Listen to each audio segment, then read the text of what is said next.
Sosok Lingling, tunangan Baradae atau Richard Eliezer Pudihang Lumiu, akhirnya muncul di hadapan publik. Seperti diketahui, Baradae ramai jadi sorotan karena terlibat kasus pembunuhan Brigadir J. Meski begitu, banyak yang menaruh simpati kepada Baradae karena dianggap juga menjadi korban dalam perkara ini. Bahkan ada sejumlah perempuan yang tergabung dalam sejumlah kelompok dan menyebut diri mereka sebagai fans Baradae. Namun, baru-baru ini muncul seorang perempuan yang ternyata adalah tunangan Baradae. Dikutip TikTok @ni.lu.puspa, pada Senin 12 Desember 2022, perempuan dengan rambut panjang terurai itu disapa Lingling. Si perekam yang bernama Nilu Puspa ini lantas menanyakan terkait sudah berapa lama tak berjumpa dengan sang kekasih. Lingling lantas menjawab jika dirinya sudah sejak bulan lalu tak bertemu dengan sang kekasih.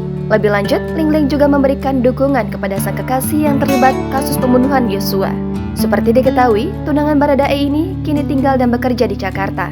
Sebelumnya, sosok tunangan Baradae itu diungkapkan sang kakak, Kevin Julius Marcelino Lumiu, hadir saat menjadi bintang tamu acara Livie on Point yang tayang di YouTube Kompas TV pada Jumat 9 Desember lalu. Kelvin tampak tersenyum saat menyebut nama Lingling saat ditanya tentang sosok tunangan Baradae.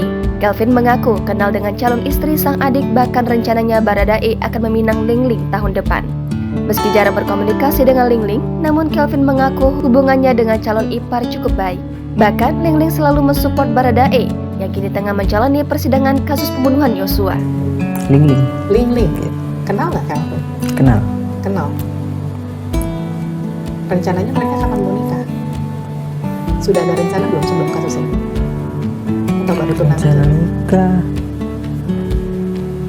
tahun depan kalau salah. Tahun depan ya, nggak salah ya. Tapi kemudian tertunda karena kasus ini ya? Iya. Jangan lupa subscribe, share, komen, dan like ya.